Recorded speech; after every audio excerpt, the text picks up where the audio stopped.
is it to be back in Frankfurt? Is it exhilarating coming back again?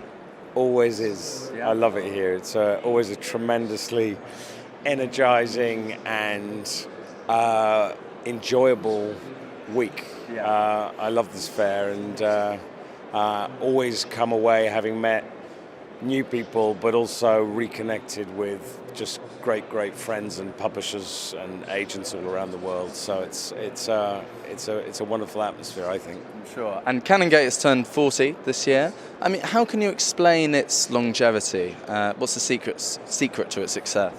Oh, I suppose being focused on what we think, what we love. You know, it's a publishing house that's really driven by a passion for the books that it publishes and for the authors it publishes.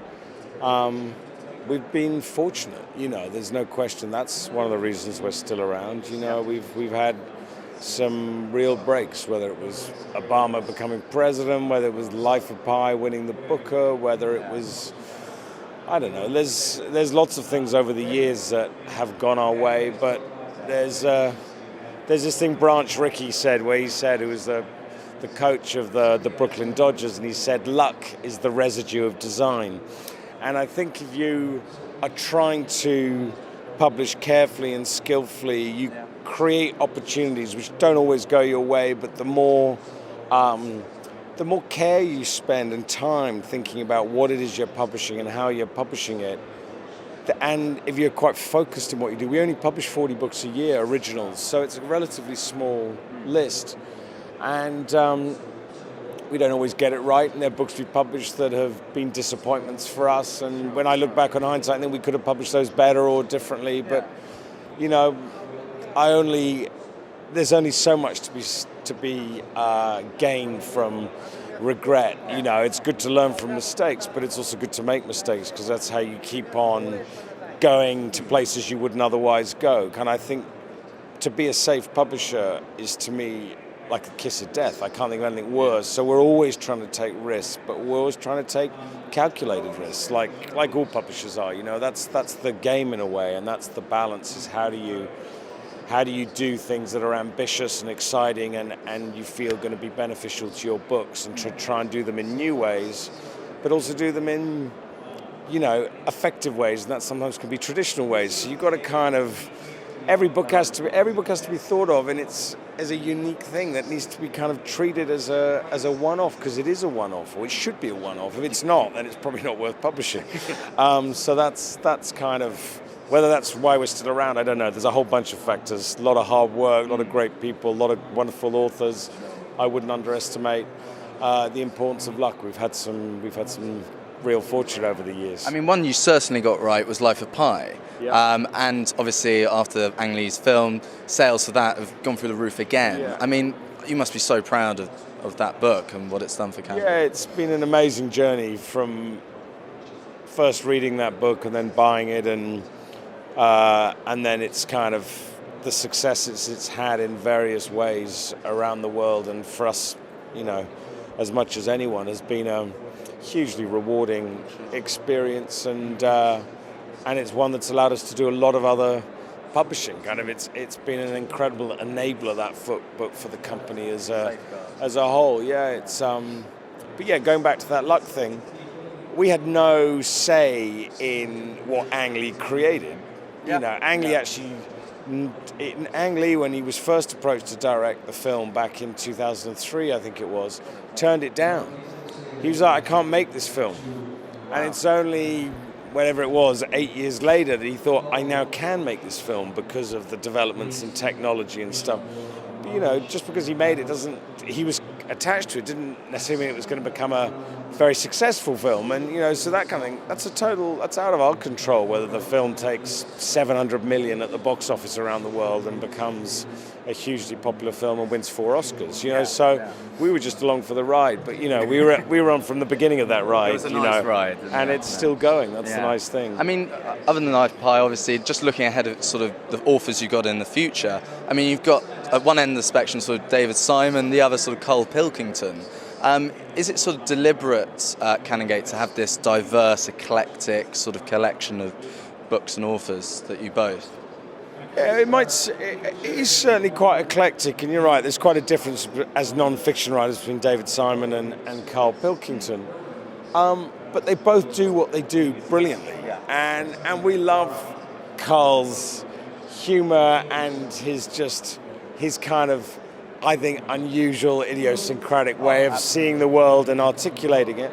And that was also, that was us also being smart as publishers, buying that first book, An Idiot Abroad. We knew there was a big Sky One TV series, and we thought, shit, we can really nail this book if we get it right. And we don't have many authors like that on our list. So, and it's been one of those things that's really paid off, because we're almost at 1 million copies now of An Idiot Abroad. The Moaning of Life's coming out this week. It's being released and looks set to be another big success. And it's really good to have a range of books on your list. It's not that we're going to suddenly have a health list and we're going to suddenly do kind of, chick lit or go into certain types of genre stuff.